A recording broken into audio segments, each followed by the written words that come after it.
Hello दोस्तों, नमस्कार। सत्यम classes में मिथिलेश कुमार में फिर से आपका स्वागत है। हम यहाँ पर लेकर आ चुके हैं आपका एनसीईआरटी मैथ, वो भी क्लास 10 का। और यहाँ पर हमने आपको दो चर वाले रैखिक समीकरण के बारे में पढ़ रहे थे।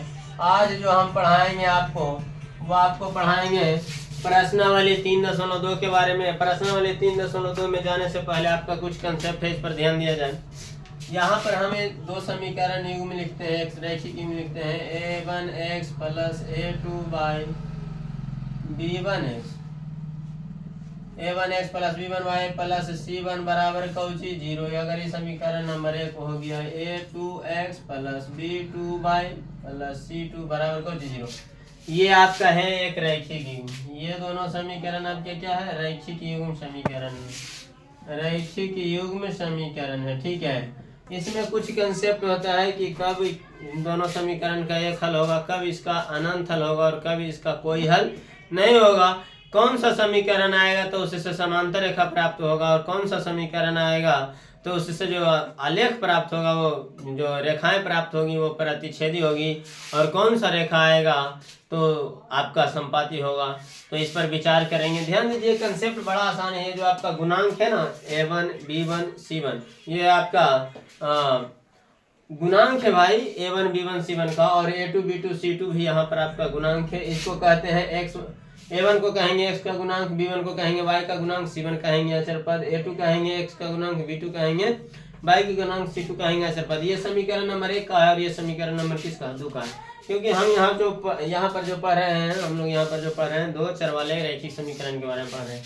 आइए कंसेप्ट पर ध्यान दीजिए कि यदि आपका समीकरण का जो मान है कुछ इस प्रकार से है, a1 बटा a2 बराबर b1 बटा b2, b1 बटा b2 बराबर c1 बटा c2 हो, is not equal to c1 बटा c2 हो। मतलब a1 बटा a2 बराबर b1 बटा b2। पहले इधर आइए, पहले आते हैं आपको अविरोधी। ध्यान दीजिए कि यदि a1 बटा a2 बराबर नहीं है b1 बटा b2 के, यदि a1 बटा a2 बराबर नहीं है b1 बटा b2 के, तो इसका कितने हल होंगे? तो इसका एक नाम आता है जिसको कहते हैं अविरोधी समीकरण। किसका कहेंगे? अविरोधी समीकरण, अविरोधी समीकरण। और अविरोधी को आप संगत भी कह सकते हो। क्या कह सकते हो? संगत समीकरण। या अब इससे जो आलेख, सबसे पहले इसका जो हल करने की बात किया जाए तो पहले आलेख की बात करेंगे। यहाँ पर जो आपका आलेख प्राप्त होगा वो प्रतिच्छेदी होगा। प्रतिच्छेदी का मतलब होता है इससे जो सरल रेखा प्राप्त होंगी वे एक दूसरे को एक बिंदु पर, एक निश्चित बिंदु पर क्या करेगा? डिवाइड करेगा, काटेगा। तो यहाँ पर देखिए कि कितने बिंदु पर काट रहा है, तो एक बिंदु पर काट रहा है। इसलिए इसके कितने हल की बात किया जाए तो इसका कितना हल होगा? तो इसका केवल और केवल क्या हल होगा? एक हल होगा, केवल एक हल होगा, केवल एक हल होगा। या इसी का नाम है भाई अद्वितीय। इसको क्या कहते हैं? अद्वितीय हल। अद्वितीय हल, अद्वितीय हल का मतलब एक और केवल एक हल होंगे, एक और केवल एक हल होंगे। ठीक है। यहाँ पर अब यहाँ पर ये तो आपका आया ये कंसेप्ट। अगर a1 बटा a2 बराबर हो जाए b1 बटा b2 के, और c1 बटा c2 के बराबर नहीं हो गए, मतलब ये और ये आपस में बराबर है, दो बराबर है, तो आपका ये कौन सा समीकरण होगा? तो इसका जो नाम आएगा वो होगा आपका विरोधी समीकरण। कौन सा समीकरण होगा? विरोधी समीकरण। और विरोधी का दूसरा नाम होगा भाई आपका असंगत समीकरण। कौन सा समीकरण? असंगत समीकरण। और इससे जो रेखाएं प्राप्त होंगी वे होंगी समांतर।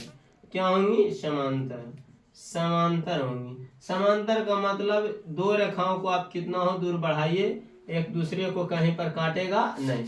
तो आप ये देख रहे हैं ये समांतर रेखाएं हैं। तो आप ये बताइए, अगर हल की बात किया जाए तो देखो हमने आपको क्या बताया कि जो रेखाएं, दो रेखाएं, किसी भी रेखा, एक रेखा दूसरी रेखा को जितनी बिंदु पर काटती है उतना ही उसका हल होगा। तो बताओ, एक दूसरे को कहीं पर काटेगा? कितनी दूरी समांतर है तो एक दूसरे को कहीं पर काटेगा? नहीं काटेगा। तो इसका जो हल आएगा ना, एक को ऊपर काट ही नहीं रहा है तो इसका कोई हल नहीं होगा। आपका कोई हल नहीं, एक भी हल नहीं होगा। ये तो था कि कभी बराबर नहीं है, ये को बराबर है। अगर तीनों के तीनों बराबर हो जाए, A1/A2 बराबर B1/B2 बराबर C1/C2 हो जाए, तो इसका जो नाम आएगा वो आएगा आश्रित समीकरण आएगा। क्या आएगा? आश्रित समीकरण। और आश्रित समीकरण को ना आप संपाती भी कह सकते हो। संपाती नहीं, अच्छा ये आपका वहां पर आएगा। आश्रित समीकरण को ना आप संगत भी कह सकते हो। क्या कह सकते हो? आश्रित समीकरण को आप संगत समीकरण भी कह सकते हो। ठीक हो। और यहाँ पर जो आपका आलेख प्राप्त होगा वो एक दूसरे के ऊपर चढ़ी होंगी। इस प्रकार से एक दूसरे के ऊपर क्या होंगी? चढ़ी, ओवरलैप जिसको कहते हैं। और इससे जो आलेख, तो उसका जो ओवरलैप होता है उसका मतलब ये होता है कि संपाती। संपाती का मतलब होता है एक दूसरे के ऊपर चढ़ेगी। तो देखिए ये आपका रेखा है और दूसरी रेखा इसी पर चढ़ा हुआ है, दूसरी रेखा भी किस पर चढ़ा हुआ है? इसी पर चढ़ा हुआ। तो देखिए कितने बिंदु को टच कर रहा था, कितना बिंदु पर टच करा? सगरो तो टच ही कर रहा है, अनेक बिंदु पर टच कर रहा है। इसलिए इसका जो हल की बात किया जाएगा वो कितने हल होंगे? तो अनेक हल होंगे। कितने हल होंगे? अनेक हल होंगे। कितने हल होंगे? अनेक हल होंगे। बस इतनी सा कंसेप्ट है यहाँ पर। और उसके बाद जो है आपका यहाँ हम एक्सरसाइज शुरू करते हैं। और आपका एक्सरसाइज आप एक मरतबे से देख लीजिए, स्क्रीनशॉट लेना है तो स्क्रीनशॉट ले लीजिए, है ना, कि आपका यहाँ पर अविरोधी, ये आपका अगर इस प्रकार का कंसेप्ट है तो आपका अविरोधी होगा। और अविरोधी से जो आलेख प्राप्त होगा वो प्रतिच्छेदी होगा। और जितना बिंदु पर, एक सिंपल सा लॉजिक है, जो जितना बिंदु पर काटेगा उतना ही उसका हल होगा। तो एक बिंदु पर काट रहा है इसलिए एक हल केवल होगा। दूसरा आपका A1/A2 बराबर B1/B2 is not equal to C1/C2 है, यानी विरोधी है। विरोधी का दूसरा नाम होगा आपका असंगत समीकरण। असंगत समीकरण से जो आलेख प्राप्त होगा वो समांतर रेखाएं होगी। और समांतर में देखिए एक दूसरे को कहीं पर नहीं काट रहा है तो इसका कोई हल नहीं होगा। उसके बाद A1/A2 बराबर B1/B2 बराबर C1/C2, यानी तीनों बराबर हो जाए तो इसका जो नाम आएगा वो आएगा आश्रित। आश्रित का दूसरा नाम आपका संगत भी है। और ये आपका जो है आपका यहाँ पर जो रेखाएं आएगी एक दूसरे पर ओवरलैप होगी, जिसको हम लोग संपाती कहते हैं। और देखिए ये आपका जो है अनंत बिंदुओं पर टच कर रहा है, इसीलिए इसके अपरिमित रूप से अनेक हल या अनंत हल होंगे। ठीक है। तो ये पिछला एक्सरसाइज में 2 क्वेश्चन आया था, उस कंसेप्ट का ये था। अब चलिए हम बात करते हैं एक्सरसाइज 3.2 का भाई। तो यहाँ पर हमने आपको पहला क्वेश्चन की बात की। चलिए पहला क्वेश्चन की बात करते हैं। यहाँ पर ध्यान देंगे आप जरा, आप निकाल लेंगे एनसीईआरटी का बुक, हम निकालते हैं।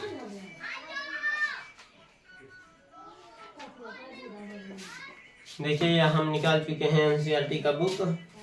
और पहला क्वेश्चन कह रहा है क्या? पहला क्वेश्चन कह रहा है कि निम्न समस्याओं में रैखिक समीकरणों के युग्म बनाइए। कुछ नीचे प्रॉब्लम दिया है, 1-2 क्वेश्चन है। एक में कहता नीचे कुछ निम्न माने नीचे कुछ समस्या दिए गए हैं, उसका एक रैखिक समीकरण युग्म बनाइए और उसे ग्राफीय विधि से हल करिए। किस विधि से हल करिए? ग्राफीय विधि से हल कीजिए। ठीक है।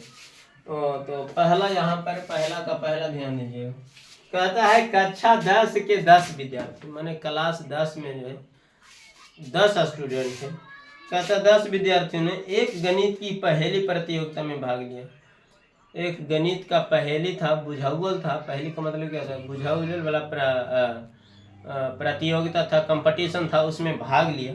कहता है यदि लड़कियों की संख्या लड़कों की संख्या से 4 अधिक हो, मतलब जितना लड़का रहेगा लड़की जो है लड़का से कितना अधिक होगा? 4 अधिक होगा। तो वही बोल रहा है कि लड़कियों की संख्या लड़कों की संख्या से 4 अधिक हो, मतलब अगर लड़का x है तो लड़कियां क्या होगा? x+4 होगा। ठीक है। तो प्रतियोगिता में भाग लिए लड़के और लड़कियों की संख्या ज्ञात कीजिए। तो यहाँ पर लड़का और लड़की को मान लेंगे। माना कि लड़का की संख्या बराबर x, लड़की की संख्या क्या हो जाएगा? बोला है क्या? लड़का से लड़की की संख्या यहाँ पर मान लेंगे कुछ y। तो प्रश्नानुसार यहाँ पर लड़कों की संख्या हमने x मान लिया, लड़की की संख्या हमने क्या मान लिया? y मान लिया। तो यहाँ पर क्या बोला? यहाँ पर बोला कि प्रश्न के अनुसार यहाँ पर क्या बोला कि टोटल विद्यार्थी कितना है 10, कक्षा 10 के 10 विद्यार्थी, लड़का लड़की मिला के, यानी लड़का है x लड़की है y, दोनों को मिलाइएगा तो कितना स्टूडेंट होगा 10 स्टूडेंट। तो x प्लस y बराबर कितना 10। अब बोला है कि लड़की की जो संख्या है लड़कों की संख्या से 4 अधिक है। क्या बोला है, लड़कियों की जो संख्या है लड़कों की संख्या से 4 अधिक है। तो यहाँ पर लड़का कितना है x, लड़की कितना है y।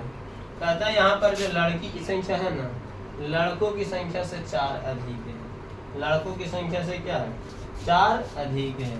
तो इसे किस प्रकार से बैलेंस किया जाए, यानी कि ये लड़कियां जो है लड़का से 4 ज़्यादा है, मतलब अगर इसमें 4 कम कर दे 4 जोड़ दीजिएगा तो भी दोनों बराबर हो जाएगा, या लड़की वाला में से 4 कम कर दीजिएगा तो लड़का और लड़की दोनों की संख्या क्या हो जाएगा आपस में बराबर हो जाएगा। इसका 2 तरीका बैलेंस करने का। क्या बोला है कि लड़कों की जो संख्या लड़कियों की जो संख्या है लड़कों की संख्या से 4 अधिक है, लड़कों की जो संख्या है लड़कियों की जो संख्या है लड़की की जो संख्या है लड़कों की संख्या से 4 ज्यादा है।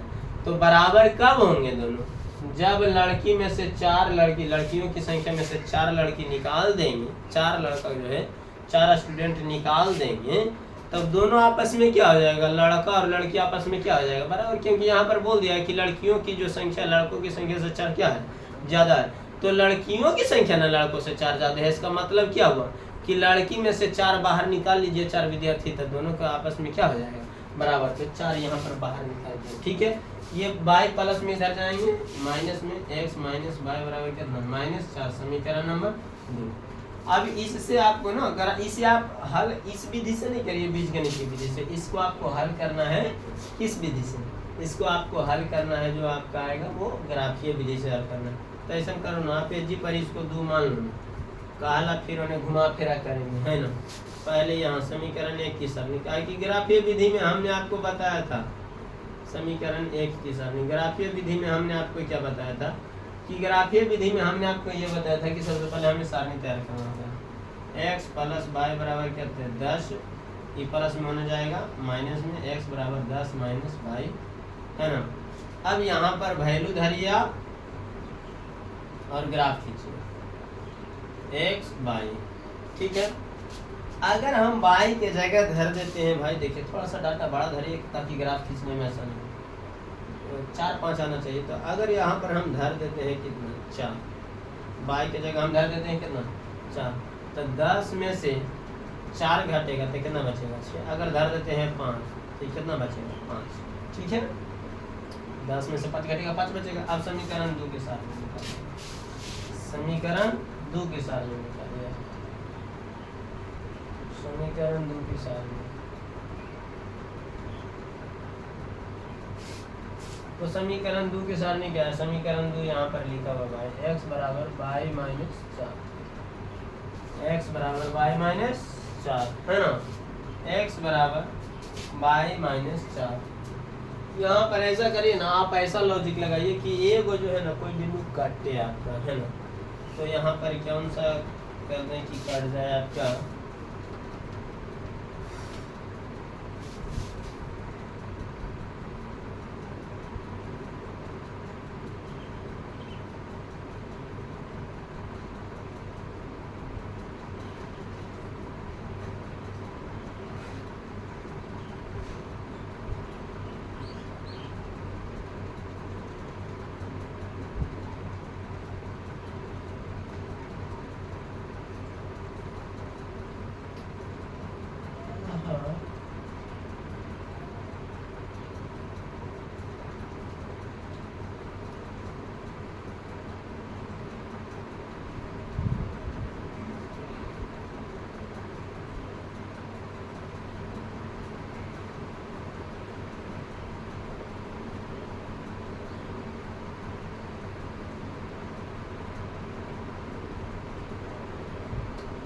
चलिए वहीं पर कटेगा एक बार, कि आधा दिमाग लगाने की आवश्यकता नहीं। यहाँ x यहाँ y, अगर y के जगह आप धर देते हो कितना, y के जगह आप धर देते हो कितना 4, तो x 4 में से 4 घटेगा तो कब, अगर y के जगह आप धर देते हो कितना 5, तो 5 में से 4 घटेगा कितना बचेगा 1 बचेगा है ना।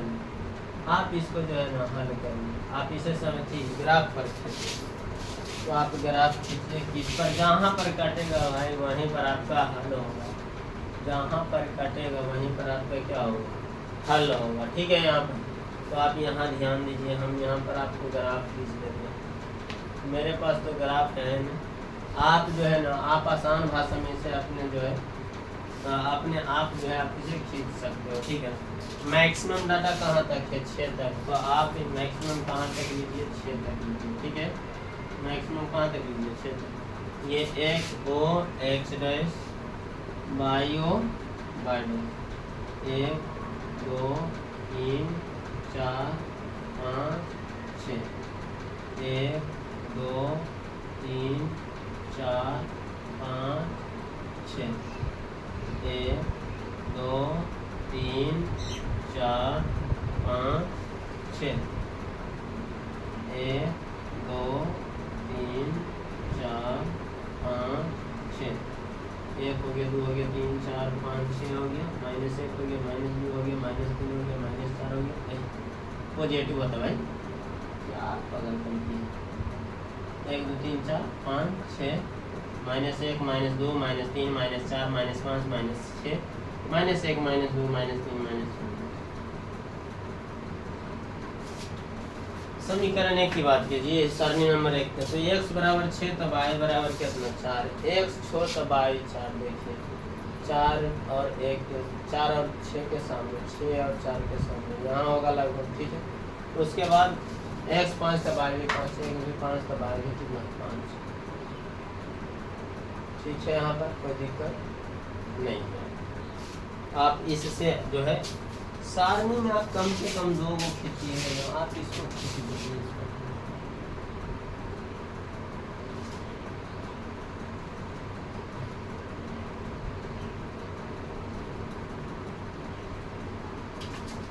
ठीक है, यहाँ तक कोई दिक्कत नहीं। अब यहाँ क्या है, दूसरा की बात कीजिए, अगर x 0 तब y 4, x 0 तब y 4, अगर x 1 तो y 5, x 1 तो y कितना, 5। और इसे आप क्या करिए, मिला, इसे आप जो है मिला दीजिए।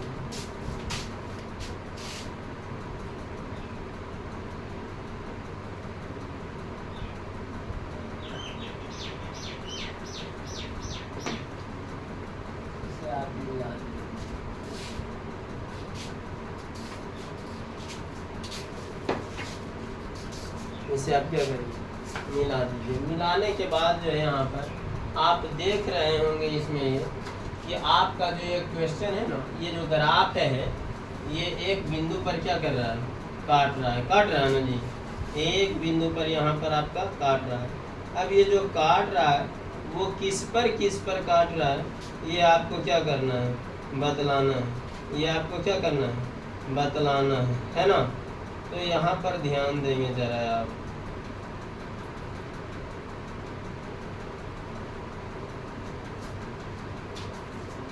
किस पर काट रहा है। देखिए ये तो लग रहा है ऐसा, यहाँ तो मेरा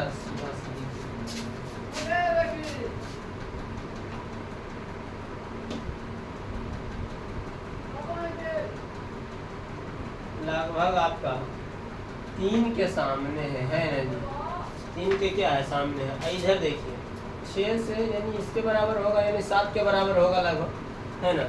तो यहाँ पर आपका जो है अगर x बराबर यानी लड़कों की संख्या कितना है, लड़कों की संख्या यदि 3 कर दिया जाए, लड़कियों की संख्या, तो यहाँ पर देखिए अगर यहाँ 3 करते हैं, यहाँ कितना, अगर y हम 7 रखते हैं तो x हमारा कितना आ जाएगा, 3 आ जाएगा। यहाँ भी एगो धर दीजिए, है ना, यहाँ भी आप धर दीजिए। आपको पहले ही बोलते हैं कि वो काटने वाला कोई दिमाग लगे, तो यहाँ भी 7 धरिएगा, तो y बराबर 7 है, x बराबर 3 है।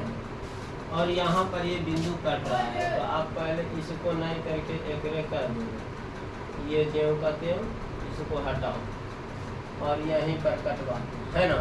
अब तो आपको कहीं पर क्योंकि यहाँ पर आपका, अच्छा आप कहिएगा कि पहले जो बनाए थे वो गलती था। जी बिल्कुल नहीं, गलती क्यों नहीं था, क्योंकि हम इसको सुधार क्यों रहे हैं, क्योंकि हमारे पास ये जो ग्राफ है ना ये बिल्कुल सादा है। मेरे पास ग्राफ नहीं, देखिए हमको स्केल भिड़ा करके पता करना पड़ा कि कितना पर कट रहा है, देखो है ना जी, हमको भिड़ा करके पता करना पड़ा कि कितना पर कट रहा है।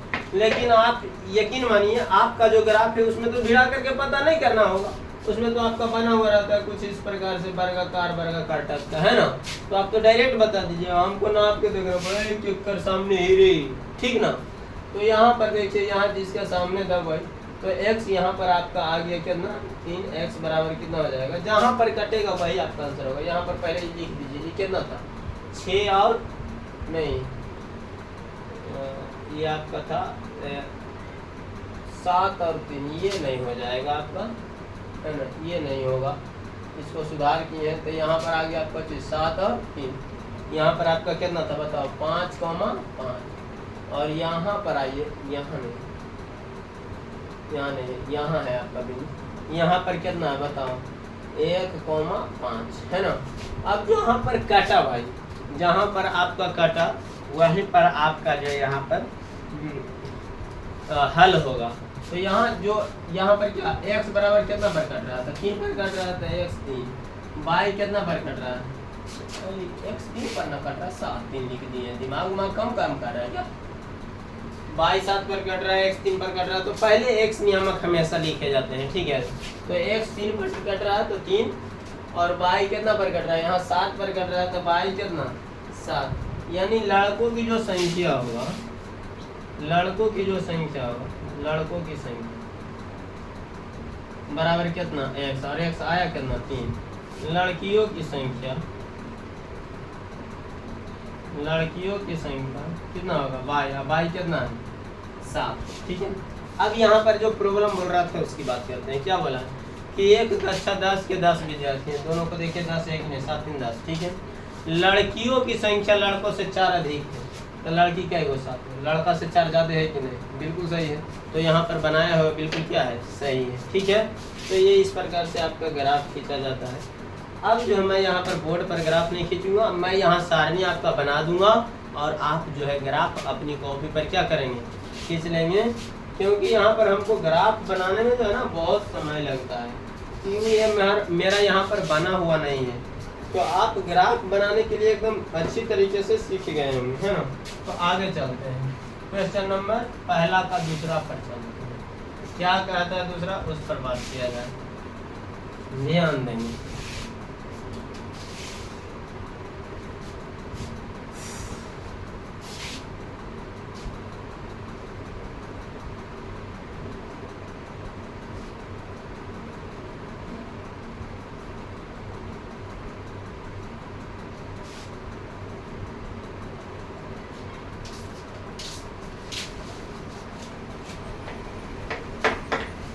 कहता है 5 पेंसिल तथा 7 कलमों का कुल मूल्य, यानी पेंसिल और कलम है, तो यहाँ मान लेंगे, माना कि एक पेंसिल की कीमत, दो चीज रहेगा, दोनों को 2 मान लेंगे। एक पेंसिल की कीमत 1 रुपया, एक कलम की कीमत, पेंसिल और कलम है ना, एक कलम की कीमत कितना 22 रुपया। तो प्रश्नानुसार क्या बोला गया है कि 5 पेंसिल तथा 7 कलमों का कुल मूल्य 50 रुपया था। एक पेंसिल का कीमत x था, 5 पेंसिल का कीमत 5x, एक पेंसिल का कीमत, एक कलम का कीमत कितना 7 तक थी 22, तो 7 कलम का कीमत कितना 7 बाई, इन दोनों के मूल्यों का योगफल कितना 50, समीकरण नंबर 1। अब कह रहा है जबकि 7 पेंसिल, एक पेंसिल का कीमत कितना x, तो 7 पेंसिल का कीमत 7x प्लस 5 कलमों का मूल्य, एक कलम का कीमत 22 था, 5 कलमों का कीमत 5 बाई, इन दोनों कीमतों का जो है 46 रुपया, कितना रुपया 46 रुपया। समीकरण नंबर 2, एक पेंसिल का मूल्य तथा एक कलम का मूल्य ज्ञात कीजिए। एक पेंसिल यानी x और y का मान ज्ञात करना है, वो किस विधि से, ग्राफीय विधि से।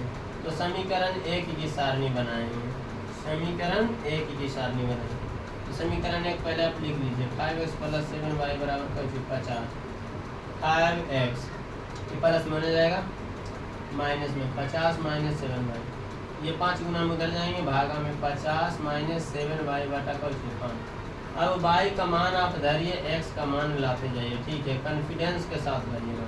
यहाँ x यहाँ y का मान ऐसा क्या धर दिया जाए कि यहाँ पर आप 5 से काटने वाला है, तो अगर y का मान धर दिया जाए 5, पहले y का मान धर देते हैं कौन से 0, तो ये तो हो गया समुच्चय 0, तो 5 है 50, 10 हो गया ना, अब 50 हो गया ना, 50 में आप भागा दीजिए क्या से 5 से, तो कितना जाएगा। अगर y बराबर धर देते हैं कितना 5 था, 5 सते 35, 5 सते कितना 35, तो यहाँ पर आपका जो है 50 में से 35 घटेगा तो बचेगा 15, 15 में भागा दीजिएगा 3 से 5 या 15। समीकरण एक की सारणी निकल गई। आइए समीकरण 2 की सारणी की बात करते हैं। समीकरण 2 की सारणी, समीकरण 2 किया ध्यान दीजिए इसको। समीकरण 2 पहले लिखिए, समीकरण 2 है कहाँ, समीकरण 2 आपका यहाँ है 7x प्लस 5y बराबर 46, प्लस में होने जाएगा माइनस में 7x बराबर 46 माइनस 5y, x बराबर 46 माइनस 5y, ई गुना में इधर आएंगे भागा में। अब इसका वैल्यू धरिए y का और x का मान चल कर आएगा, है ना जी। आप जो है y का वैल्यू धरिए, x का मान चल कर आएगा। अब y का ऐसा वैल्यू धरिए कि घटाने के बाद ये 7 से कटने वाला है, क्या आए 7 से कटने वाला है। तो यहाँ पर ध्यान दीजिए कि यदि आप y के जगह कितना धर दीजिए, यदि आप y के जगह धर दीजिए राम जी की इच्छा से कहीं कहा जाए 25, 46 में से 25 घटेगा तो 21 बचेगा, 46 में से 25 घटेगा तो कितना बचेगा 21 बचेगा। तो आप y बराबर 5 धरिएगा तो 25, 46 में से 25 घटेगा तो कितना बचेगा 21, 21 में भागा दीजिएगा 7 से 7 या 21, y कितना आ जाएगा 3 आ जाएगा। दूसरा निकालिए कि यदि आप y बराबर रख देते हो 5 तो धरिएगा तो कितना नहीं कटेगा, और कोई धरिए, अगर आप धर देते हो y का मान जो है 5 के 20 तो 26 नहीं कटेगा, 5 छक 30 16 नहीं कटेगा, 5 7 30 नहीं कटेगा, 5 40 नहीं कटेगा, 45 नहीं कटेगा, 5 50 नहीं कटेगा, 11 5 नहीं कटेगा, आपका 12 5 60। अगर आप y बराबर धरते हुए कितना, या फिर माइनस में कोई धर दो ना माइनस में, तो यहाँ अगर आप y बराबर धर देते हो y माइनस 5 धरिएगा तो ज़्यादा हो जाएगा, यहाँ आप y बराबर धर दो कितना 12 था, 12 5 60। अब 46 में से 60 घटेगा तो बचेगा कितना -14, और 7 में भागा 7 से भागा दीजिएगा -14 में, तो कितने बार कटेंगे -2 बार कटेंगे, ठीक है। और इसका आप ग्राफ खींचिए, ग्राफ यहाँ एक बराबर लीजिए, आपको मैक्सिमम कितना तक लेना 10 तक, किस प्रकार से आपको खींचना है, इधर भी 10 तक, इधर भी 12 तक, इधर भी 12 तक, इधर भी 12 तक, इधर भी 12 तक, ठीक है। आपका जो बिंदु आया है इसको आप जो है दर्शा लेंगे, कोई दिक्कत यहाँ तक नहीं होना चाहिए आपको। आइए दूसरा की बात करते हैं आपका भाई। दूसरा आपका क्वेश्चन है कि अनुपात A1 बटा A2 कॉमा B1 बटा B2 और C1 बटा C2 की तुलना कर ज्ञात कीजिए कि निम्न समीकरण युग्म द्वारा निरूपित रेखाएं एक बिंदु पर प्रतिच्छेद करती है, समांतर है अथवा समपाती है। तो आपको कंडीशन बताया गया है कि कब समांतर होगा, कब प्रतिच्छेदी होगा और कब आपका समपाती होगा। तो यहाँ पर हमको तुलना किस में करना है, तुलना यहाँ पर करना है A1 बटा A2 में, B1 बटा B2 में और C1 बटा C2 में। इसी पर हम लोग को तुलना करना है और इससे हम पहला समीकरण चलेंगे 5x माइनस 4y प्लस 8 बराबर कौची 0। समीकरण नंबर 1 7x प्लस 6y बराबर 7x प्लस 6y माइनस 9 बराबर 0। समीकरण नंबर 2। अब यहाँ पर A1 A2 A1 B1 C1 निकालिए। A1 कितना 5, B1 कितना y का गुणांक होता है ना -4, C1 कितना 8। यहाँ देखिए A2 कितना होगा बताओ। A2 आपका जो होगा वो होगा कितना 7, B2 y का गुणांक 6, B2 बराबर 6, C2 कितना -9। अब निकालना है। यहाँ पर देखिए A1 बटा A2 कितना हो जाएगा 5/7। चलिए B1 बटा B2 कितना हो जाएगा बताओ -4/6, 2 दूनी 4, 2 तिया 6, -2/3। अब दुइयों को में बराबर आ रहा है नहीं आ रहा है, तो तीसरा को चेक करने की आवश्यकता नहीं है। तो यहाँ पर कहेंगे चूंकि A1 बटा A2 is not equal to B1 बटा B2, यानी A1 बटा A2 बराबर नहीं है B1 बटा B2 के। तो आप याद करिए पहला कंडीशन क्या आया था कि अगर A1 बटा A2 बराबर नहीं होगा B1 बटा B2 के, इसका मतलब समीकरण युग्म कौन सी है अविरोधी है। तो यहाँ पर लिखेंगे क्योंकि A1 बटा A2 is not equal to B1 बटा B2, इसलिए समीकरण युग्म अविरोधी। और अविरोधी के कितने हल का बताए थे। इसका कंडीशन आता है कौन सी, एक दूसरे को कितना बिंदु पर काटता है, एक बिंदु पर। तो यहाँ पर जो रेखाएं होंगी इसलिए रेखाएं प्रतिच्छेदी होंगी। रेखाएं क्या होंगी प्रतिच्छेदी होंगी, रेखाएं प्रतिच्छेदी होंगी। ठीक है, आइए दूसरा की बात करते हैं। दूसरा इसमें दिया गया है आपके समीकरण no x plus 3y plus 12 बराबर 0। समीकरण number 1 18x plus 6y plus 24 बराबर 0। समीकरण नंबर 2। अब यहाँ पर आप समझदार हो तो आप इतना A1 A2 B1 B2 C1 C2 नहीं निकालो, डायरेक्ट निकालो ना। A1 बटा A2, A1 कहेंगे x के गुणांक का पहला 9, A2 कहेंगे 18, 9 दूनी 18, 1/2। ठीक है, यहाँ आप B1 बटा B2, B1 कितना 3, B2 कितना 6, 3 दूनी 6, 1/2। और यहाँ कहेंगे C1 बटा C2, C1 बटा C2। अब 2 को बराबर है तो तीसरों को चेक करना हमारा मजबूरी है। तीसरों को चेक करना क्या है हमारा मजबूरी है, क्योंकि हो सके तीसरों बराबर हो जाए। तो यहाँ C1 कितना 12, C2 कितना 24, 12 दूनी 24, ये भी तो आया कितना 1/2। तो यहाँ लिखेंगे चूंकि A1 बटा A2 बराबर हो गया किसका B1 बटा B2, सभी का मान बराबर है ना, बराबर C1 बटा C2, सभी का मान बराबर हो गया इसलिए सभी बराबर हो गए। तो इसलिए समीकरण युग्म कैसा होगा आश्रित, इसलिए समीकरण युग्म आश्रित होगी। समीकरण युग्म आश्रित है, समीकरण युग्म आश्रित है। इसलिए इससे प्राप्त आलेख कैसे होंगे, प्राप्त आलेख आश्रित होंगे ना।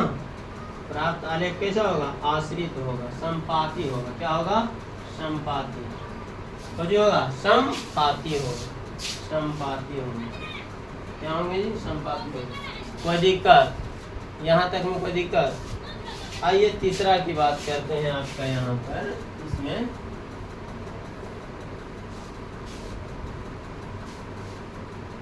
तीसरा की बात करिए आप।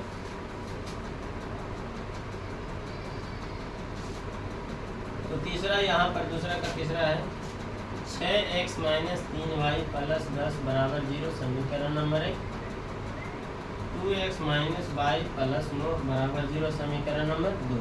अब यहाँ A1 A2 निकालिए। A1 बटा A2, A1 कितना 6, A2 कितना 2, 2 तिया 6, ये आ गया कितना 3। B1 बटा B2 निकालिए -3 बटा -y माइनस, देखिए जिसका गुणांक में कुछ नहीं होता इसका नीचे कितना होगा, उसका गुणांक में कितना होता है 1, तो इसका 1 हो गया, माइनस माइनस खत्म, आपका बचा कुछ नहीं। यहाँ पर C1 बटा C2, 2 को बराबर हो गया तो तीसरा चेक करना हमारा फर्ज है 10 बटा 9, ये तो कठिन है। ठीक है, तो यहाँ पर क्या हुआ 2 को बराबर हो गया ना, तो यहाँ कहेंगे चूंकि A1 बटा A2 बराबर हो गया कुछ B1 बटा B2 के, इसलिए समीकरण युग्म कैसा हो गया विरोधी। इसलिए समीकरण युग्म विरोधी, चूंकि समीकरण युग्म विरोधी है, चूंकि समीकरण युग्म विरोधी है। अब विरोधी के क्या, अब विरोधी से जो आलेख प्राप्त होगा कैसा प्राप्त होगा, तो समांतर प्राप्त होगा। बता देना आप कैसा प्राप्त होगा समांतर। इसलिए इससे प्राप्त आलेख, इससे प्राप्त आलेख कैसा होगा बताओ समांतर होगा। प्राप्त आलेख समांतर होना, समांतर होना। कोई दिक्कत यहाँ तक किसी भी प्रकार का है? तो हमें लगता है वीडियो ज़्यादा लंबा हो जाएगा, तो यहाँ इसको यहीं पर रोकेंगे। आप देखिए 3 नंबर और 4 नंबर ना भाई, 3 नंबर 4 नंबर बिल्कुल आसान है, आप इसे बना सकते हो। तो आप बनाने का प्रयास करिएगा, ठीक है? आप NCERT बुक निकालिएगा, बनाने का प्रयास करिएगा और ज़बरदस्त तैयारी करते रहिए। रोज़ पढ़िए, लगन से पढ़िए, ईमानदारी से पढ़िए, है ना? और एक निश्चित समय के साथ पढ़िए। आप जो यहाँ पर पढ़ेंगे तो आपको अभी लगेगा कि अभी इस करेंगे, अभी भाई खेलने कूदने का उम्र बहुत ज़्यादा है आपका। तो आप जो है यहाँ पर ना आप अपना जो है तैयारी में अभी समय दीजिए, है ना?